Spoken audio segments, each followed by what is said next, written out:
So instead of truck talk today, I'm up on a roof. I thought I would just give you guys some real-time feedback, some real-time information about what's going on up here. And today we're going to deal with nail pops. Nail pops is something that occurs on a shingle roof, typically when the decking underneath might not be in the best of shape, or they put on, in this case, 2 layers of shingles and the nails that they used are not long enough. These are not going to go and make a good hold in the wood, and so that's what's happening on this roof. Let me show you how you can identify it from the ground. Here we go. Let's see, I left my caulk gun there so you can kind of see what's going on. So right at the tip of my caulk gun, you see one shingle looks like it's lifting up, that one right in front.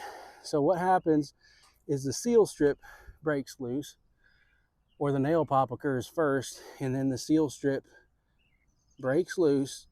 And as you can see right there, that shingle is lifting up.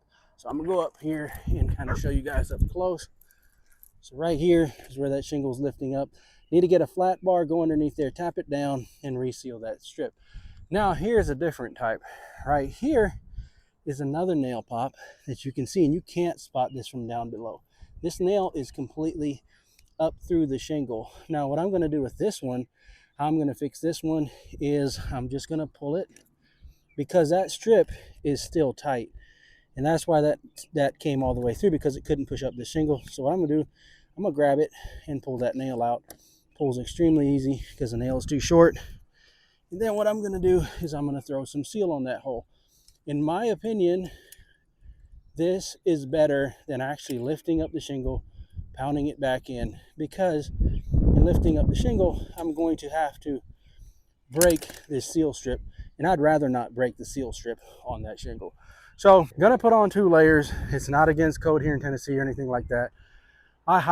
We don't do it at Graber Roofing, but if you're going to, and somehow you're trying to save a buck, make sure they use some longer nails, at least 1.5 inches or something like that, because this roof here has been littered with them. Here's another one right here.